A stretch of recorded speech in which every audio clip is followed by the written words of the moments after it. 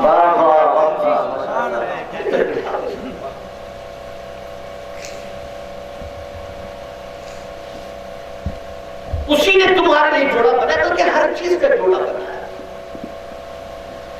وَمِن كُلِّ شَيْءٍ خَلَقْنَا زَوْجَيْنِ، ہر چیز کا جوڑا اس نے بنایا، ہر چیز کا جوڑا اس نے بنایا۔ تو میاں بیوی کا بھی جوڑا اس نے بنایا۔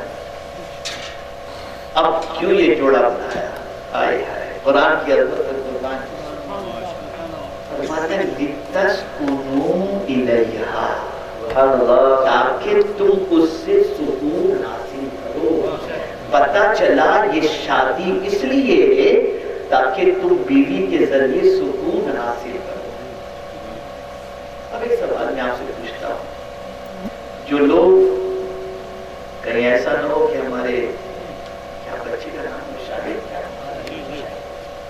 شاید یہ مت سوچتا تم کہ یار میں بیوی کے بارے میں زیادہ بتا رہا ہوں، مرد کا معاملہ کیا ہوگا، تمہارے بھی حقوق بیوی پر ہے۔ خیر، عرض کر رہا تھا، جو چیز آپ کو سکون دیتی ہے اس کی حفاظت کرتے ہو کہ پھینک دیتے ہو؟ جواب دو مجھے، تھوڑا سا سوال کرتا ہوں۔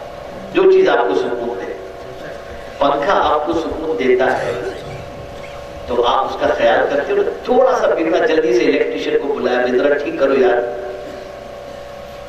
ایئر کنڈیشن آپ کو سکون دیتا ہے، کولر آپ کو سکون دیتا ہے، جہاں تھوڑا سا بگڑا آپ نے فوراً اس کو ٹھیک کرنے کا۔ یہ کہاں سے آپ نے سیکھا کہ بیوی کی طبیعت خراب ہوئی تو آپ نے کہہ دیا کہ جاؤ میں چلی جاؤ؟ یہ کہاں سے سیکھا؟ یہ کہاں سے سیکھا؟ علاج کرو اس کا۔ یہ تمہارے سکون کا ذریعہ ہے، یہ تمہارے اطمینان کا ذریعہ، اس پہ اللہ نے سکون رکھا ہے۔ اب آپ کو بتاؤ کیسے سکون رکھا ہے۔ اور بیوی کو بھی ایسا نہیں رہنا چاہیے کہ جس کی وجہ سے شوہر کی زندگی حرام ہو جائے اور شوہر کا جینا دشوار ہو جائے، نہیں، اسے سکون کا سامان ہی بن کر کے رہنا چاہیے۔ اب کیسے بن کر کے رہنا چاہیے اسے تھوڑا سا سمجھو۔ رسول اعظم صلی اللہ علیہ وسلم فرماتے ہیں، میں صبح نکلتا تھا ہدایت کے پھول لے کر، لوگوں کو اسلام کی دعوت دیتا، جواب میں لوگ پتھر برساتے، میں لوگوں کو ہدایت کی دعوت دیتا، لوگ فقر بستے تھے، میں لوگوں کو سچائی کی دعوت دیتا، لوگ کانٹے بچھاتے تھے، میں سچائی کی دعوت لے کر کے نکلتا، لوگ میری پیٹھ پر اوجڑی رکھ دیتے تھے۔ لیکن جب دن بھر دعوت کے کام سے تھک کر کے میں گھر آتا تو میری بیوی خدیجہ کے جملے مجھے تسلی دے دیا۔ پتا چلا شوہر اگر ٹینشن میں ہے تو بیوی کے تسلی کے جملے شوہر کے دل سے ہزاروں غم کو اتار دیتے ہیں اور شوہر کو ایک نیا حوصلہ ملتا ہے۔ یہ نہیں کیا تم فرنیچر کی طرح گھومتے ہو، کچھ کماتے تھے، ذرا اس کے شوہر کو دیکھو، ذرا اس کے شوہر کو دیکھو، ذرا اس کو دیکھو۔ نہیں، کیسی کیسی بیویاں تھی ایک زمانے کے اندر، ایک صاحب صبح سے گئے کمانے کے لیے، شام کو لوٹے کچھ نہیں ملا، دوسرے دن گئے شام کو لوٹے کچھ نہیں ملا، گھر میں کھانے کو کچھ بھی نہیں، بیوی پانی پی کر سو گئی۔ اب جب تیسرے دن جانے لگے تو بیوی نے اپنے شوہر کو اور پکڑ کے کہا سنو، کچھ ملے یا نہ ملے، ملے گا اللہ کی طرف سے، نہیں ملے گا تو بھی اللہ کی طرف سے، لیکن ایک گزارش میری سن لو، حرام کما کے مت آنا، حرام کما کے مت آنا، اس لیے کہ میں پیٹ کی آگ کو تو بجھا سکتی ہوں، جہنم کی آگ کو نہیں بجھا۔ یہ تھی عورتیں، آج تو لاؤ لاؤ لاؤ، کہیں سے بھی لاؤ، چوری کر کے لاؤ، ڈکیتی کر کے لاؤ، کاروبار غلط کر کے لاؤ، لیکن لاؤ۔ آج گھر کے حالات کیا ہے سامنے سے، تو آج سب کے کام کے ساتھ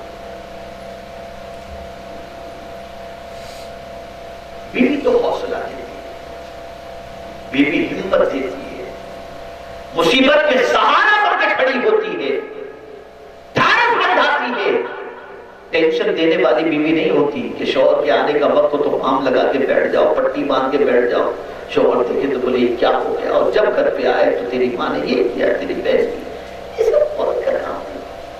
شوہر کو خوش، حضور فرماتے صلی اللہ علیہ وسلم، اس طرح سے تم اپنے شوہر کا بن سور کر استقبال کرو کہ شوہر تمہیں دیکھے تو خوش ہو جائے۔ اب تم تو بازار میں جب خریداری کے لیے نکلتے ہو تو میک اپ کر کے نکلتے ہو اور اچھے کپڑے پہن کر نکلتے ہو، شوہر کے آنے کا وقت ہوتا ہے پھٹے پرانے کپڑے میں بیٹھی ہے، پھر کہتے ہو شوہر دوسری طرف دیکھ رہا ہے، تم نے دیکھنے کا موقع ہی کہاں دیا اس کو، فرنیچر بن کر کے تم رہی، خیروں کے لیے سنورتی ہو، باہر والوں کے لیے سنورتی ہو، شوہر کے لیے نہیں سنورتی۔ جب سے یہ مزاج بنا ہے، گھر گھر آگ لگی، قرآن کیا کہتے ہیں، لِتَسْكُنُوا إِلَيْهَا، تاکہ تم اسے، نکاح کا مقصد سمجھ میں آیا۔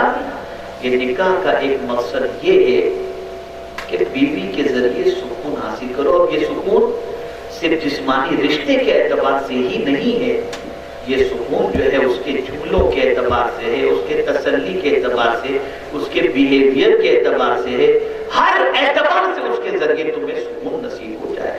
اس لیے یہی ایک رشتہ ایسا ہے جو جنت میں بنا، اور یہی ایک رشتہ ہے جو جنت تک جائے گا۔ کہیں قرآن میں یہ نہیں آیا کہ ماں بیٹے ساتھ میں بیٹھیں گے، لیکن قرآن میں یہ ضرور آیا ہے کہ جنت کے جھولے میں میاں بیوی کو یہ ہے قرآن، سورہ یاسین میں دیکھ لیجیے ہے یہ قرآن ہے۔ اور یہ نکاح بھی جو رشتہ بندھا ہے یہ بھی جنتی میں بنا ہے۔ اب میں ایک سوال آپ سے پوچھتا ہوں، جنت میں کسی چیز کی کمی ہے؟ کوئی ٹینشن کی بات ہی نہیں، قرآن کے جنت مسوم فیہا نصب، وہاں کوئی ٹینشن والی بات تمہیں چھوئے گا، غم تمہیں چھوئے گا بھی نہیں، چھوئے گا بھی نہیں، لا یمسہم فیہا نصب وما ہم منہا بمخرجین، اور اس سے تم نکالے بھی نہیں جاؤ گے۔ یہاں سے تو آدمی نکالے جاتے ہیں، کچھ کیا کڑی پاڑ کرو، اس کو گاؤں سے نکال دو، مسجد سے نکال دو، شہر سے نکال دو، محلے سے نکال دو، ملک سے نکال دو۔ جنت میں ایک بار بندہ گیا تو نکالا ہی نہیں جائے گا، نکلنے کا ٹینشن ہی، خالدین فیہا ابدا، ہمیشہ اس میں رہنا۔ لیکن اس کے باوجود